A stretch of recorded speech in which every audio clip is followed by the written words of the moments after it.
Hello everyone and welcome to a slightly rainy episode 11 of our Let's Play Season 2. I keep saying season, series. You get the idea. And with that, the rain dries up. Nice. We're here starting with some Astral Sorcery. While the sun is currently in the sky, we should still have enough light to do what we need to do. And I say that, the sun's actually setting, so perfect timing apparently. So we've got a few bits and pieces in our inventory here, and we've got a few things to craft. First up, we're going to get ourselves the telescope that we were talking about last time, which, am I putting this in the right way? Yeah, I'm putting it in the right way. So we do need a bit more light, a bit more starlight, so just need to wait for the moon to rise, sun's properly set, and that light level bar will overtake the need bar some point soon. We've then got the materials here to actually make the telescope that will actually sit in the world, and we can actually look at constellations with that, and we've got the materials for the spectral relay, although I have just realised I didn't pick up the other glass lens which we're going to need to actually put in the relay, so very quickly nip back to the base. We've also got a couple of changes, so I'll just go past it. We've got our Inferium seeds growing here, which is used for the mystical agriculture. Normally a skyblock type mod, but I feel in this kind of world I'm not too bothered about something being a little OP in that sense. If you can get enough resources, it's a way of farming the resources.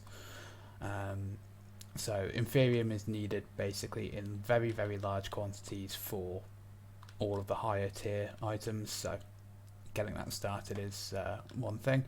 Planted a little sugarcane farm down there as well, and dug out a trench for water because the other Pam's crops are going to go along here. Also set up a orchard over there of the trees from Pam's that I could find. There's a couple more that I've got around, I just need to get enough of them in order to craft the sapling, so we'll get on that at some point. So here we go, we've now got more than enough light, nice and quick. We'll get us the looking glass, which will now take center stage. Ooh, this needs more light than we've got. Okay, we might have to make spectral relay first. So let's do that and get that placed into the world. And I have just realised I kind of want this to be out here, the central column. Nothing like a bit of precariousness. And the arch goes here. I really, really hope those skeletons can't shoot this high. I'm guessing they can't, otherwise they probably would have done already. Cool. I'm guessing the light level up here is not going to be great, so can put a torch down, it doesn't break that. If the spectral relay links to it, you get these little particle effects coming off. And break my knees. There we go, a lot more light now. So we can put the items in, and there we go. So we'll have more of those dotted around here, basically with that similar kind of setup, with the idea being that as we get further and further into this and need more and more starlight, we'll be able to just expand those around. So let's place this down in the world, and then you right click it and you get, well you should get a star field. Either something has broken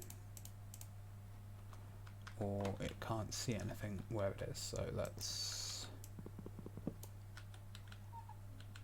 just move it up here. There we go. So you see these stars here that are kind of flashing. That indicates there's a constellation here that we can join up and look at. So constellations, here's the ones that we know about. We've got 5 constellations that we should be able to find. And I am really bad at seeing these sometimes. I think this one's a Vorcio, so all you do is you click and drag to link the stars together in the same pattern. There we go. So there's a Vorcio. We'll know a little bit more about it, which we'll have a look at in a second. So just scan the rest of the skies, see if we can find any other constellations. Was the one on there? They can be at different heights, so no, that just looks like background stars. Wow, timed this badly apparently. Ah, here we go, here's another one. Which one does this look like? Evitas? Yeah, that looks right. So link up like so, and then down like so. There we go. So we've got 2 constellations linked up. So let's take a look at those in our tome. So we've now got this one and this one. So if we click into it, we now know more about it. So Avitas, being exposed to focused light, will help flowers and plants. So if we create a ritual for it, it suffuses the air with an invigorated life force. All nearby living entities experience regeneration, while nearby crops flourish and grow at an accelerated rate. So helpful for a farm. So mentions the ritual there. Rituals are here. So by creating a ritual pedestal, we can attune crystals, and that will then amplify the part. So you attune it to the different different constellations using this altar. So you create the altar itself, place it down on here, and you then use the spectral relays around it, based on what constellation you're trying to focus in on, and then if that constellation is in the sky, you can utilize the altar and attune either yourself or crystals or other items later to the constellation in question. So Avitas will give us regeneration around the ritual altar, or will help flowers. So it would be good to put that somewhere in our farm. Vorcio is good for destruction, tunneling,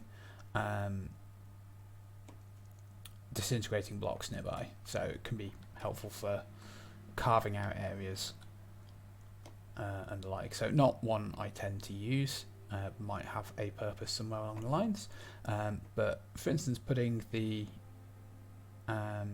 Avitas one between the industrial hemp farm down there and the Inferium farm will probably be quite useful, and we might want to do that and move the Pam's Harvestcraft bit a bit further along. So we'll look into that. We need some more items before we can really get started on that, not least of which is a 19 by 19 area, which will be down there somewhere at some point. So that's an awful lot of sooty marble and other bits and pieces, and then a lot of crafting, spectral relays and glass to get it to look right. So that in good time, not right this second. The other thing I want to get set up is a nice and handy storage system. Between sessions I did craft up the grid, the external storage, and the cable that we're going to need. Let's put the other stuff away for now. So, this crafting grid we actually want in the centre. So we're going to take that block out, and for now we're going to have cables. This is going to be another block at a later point, so it won't show through.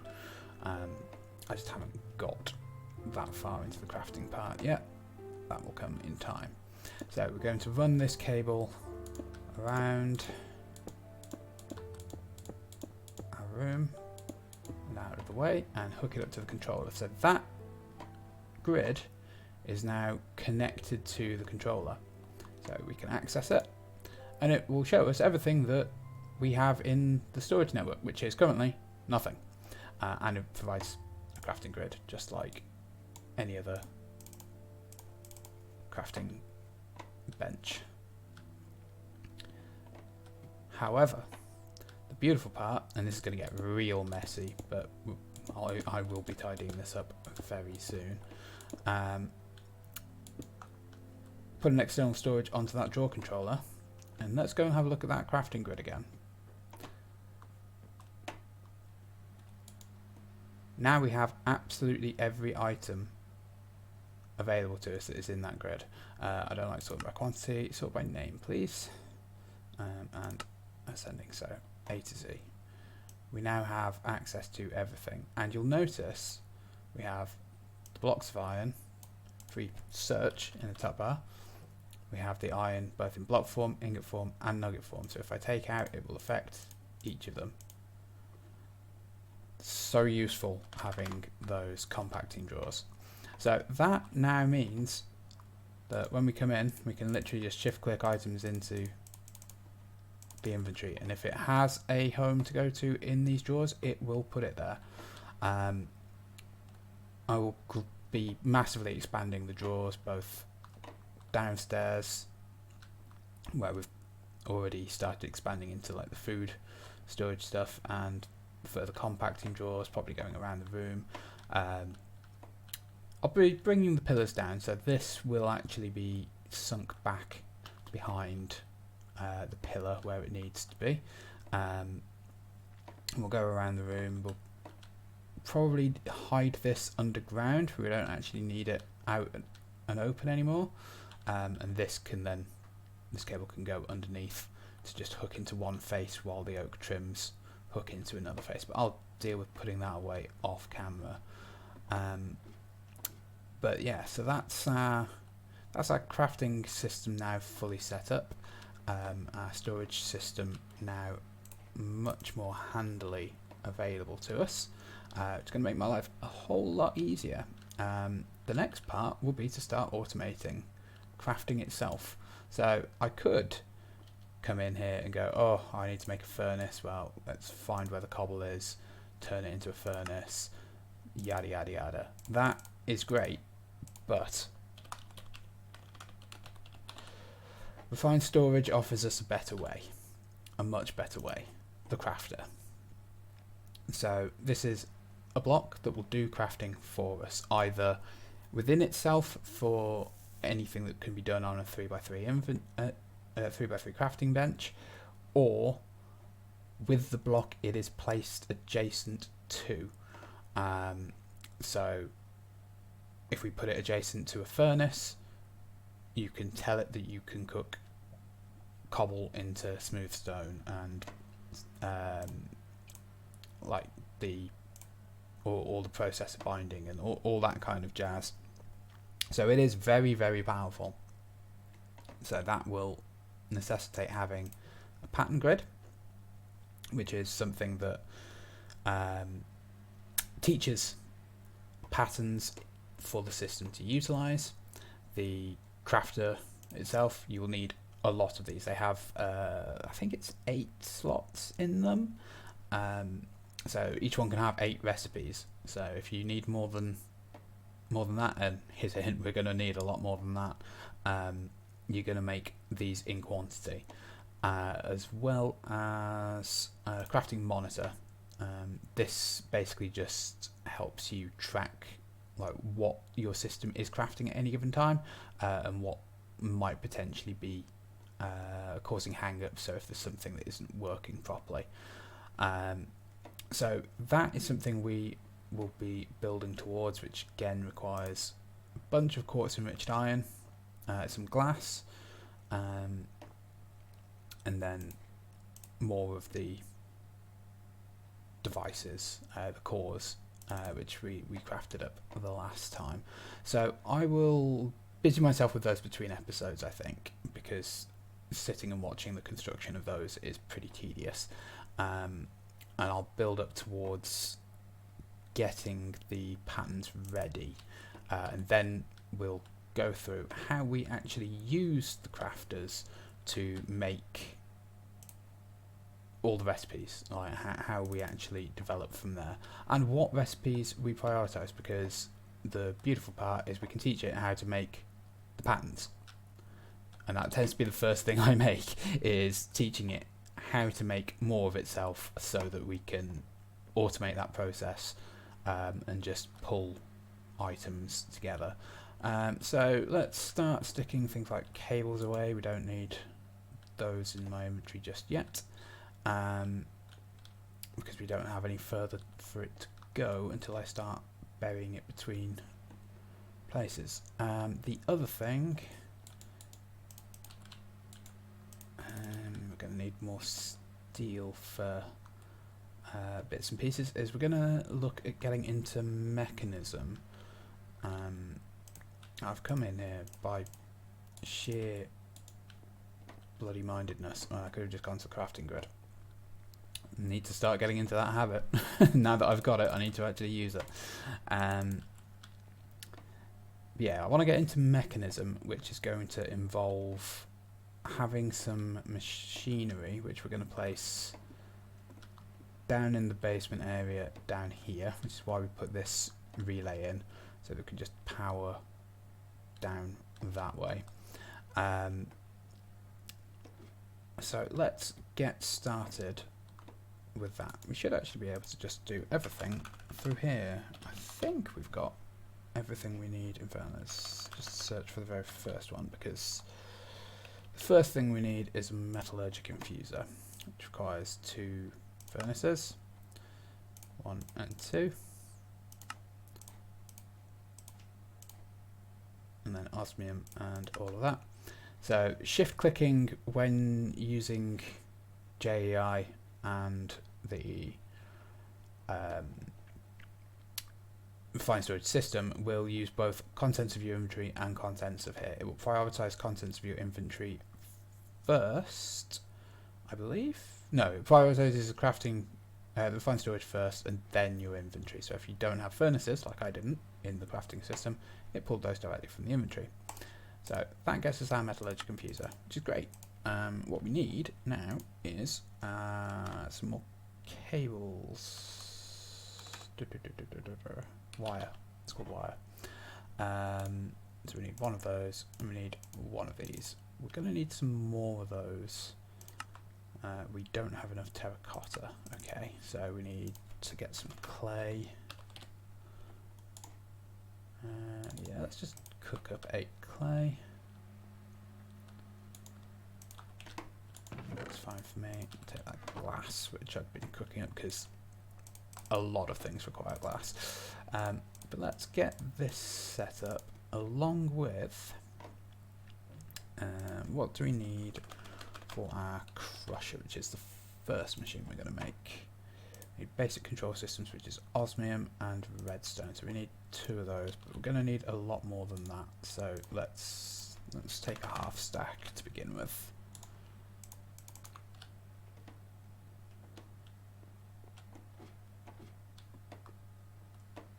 So we're going to need a few machines, but we'll place this one down here to begin with. Connect that up. Now this is quite nice in that you can configure a lot of the different sides. So you can see the outlines of the boxes. Here we've got the purple, red, blue and energy for green. So this one will take the infusion stuff currently from the bottom, energy from the back, input from the left, and will output to the right if we turn auto eject on. which we don't need to, we're not going to at the moment. But it means that you can have like a chain of machines and inventories and the like, and it will just pull and push things directly. So if you needed to have like a system where you have a crusher that will take the ores, turn it into the powder, and then output it immediately into a furnace, which will then put it into a chest or a hopper, or your auto sorting inventory system, you can do. So it can be very helpful in that regard, and you can set up the metallurgic infusers themselves with keeping this part stocked and then only putting the certain amount of whatever item you need in when you need it. Very, very helpful system. I very much like the way that the automatic faces works. So we also need some lava for our machine, for our crusher, so let's go and get that in place.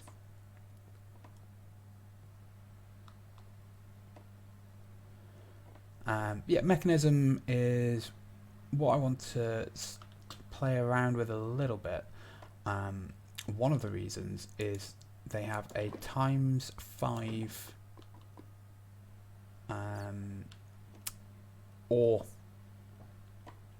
processing system. So put in one piece of ore, get yourself out at the end 5 of its product, which is ridiculously powerful. It does take a lot to get there, not gonna lie. There's going to be quite a bit of processing steps involved, not least of which the size of everything that's going to be there. It's not something we can just easily fit into the small area that we have down here, but need to get the machines and get started on things, and then once we've got a bit more, we will process out the area as to how we want to lay things out, because it's going to be like a full factory. So I think this is going to be something that maybe sticks up on the hill up here behind the house, but again, we'll take a look at that once I've worked out exactly how big it's going to be. I know it is huge, but I haven't ever got to the full ×5 ore processing. So yeah, let's get ourselves steel casing, which is why I've been cooking up some steel and cooking up some glass, and then from there we can get into the crusher with 2 lava buckets, 2 of those basic control circuits, and the redstone.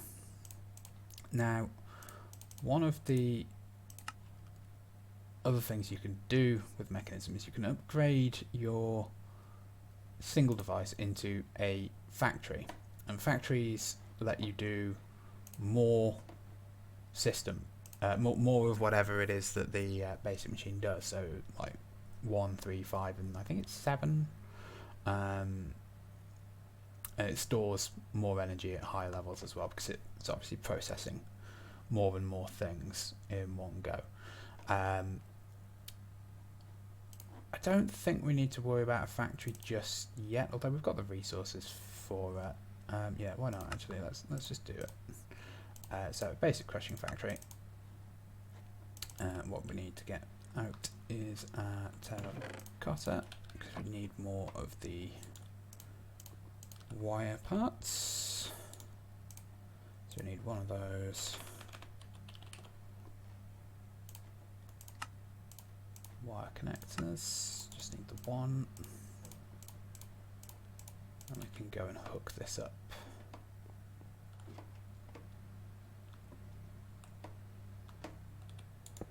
We're only using LV power at the moment. It might not keep up, to be honest. Might need to escalate to medium voltage at some point, but not just yet. So yeah, the basic crushing factory here has 3 slots, so you can auto sort items. Let's just go back to the crusher and just show some of the recipes that this has. So you get biofuel, which is used in a few different things, pulverized coal, Does this make gravel and sand? Yeah, so this makes gravel from cobble and then sand from gravel. So if we have a full stack and we put it in with auto sort off, it's only going to be in one place. But if we stick auto sort on, it will split it across the 3 and will process up.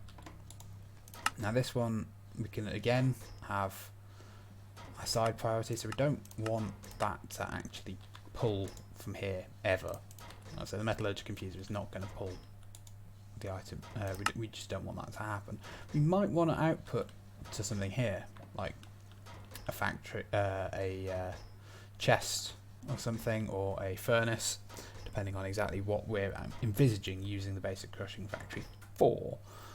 At the moment, I just want all of these to be manual machines. I'm not setting them up for any kind of automatic processing, but that will come later, and again probably with more factories and the like. So you can see now we're getting our gravel in, and then how's this doing for power? So it's very slowly going down. So these 2 thermoelectric generators don't quite keep up with the crushing factory and the controller. So this uses 5 energy per tick. This uses... Good question.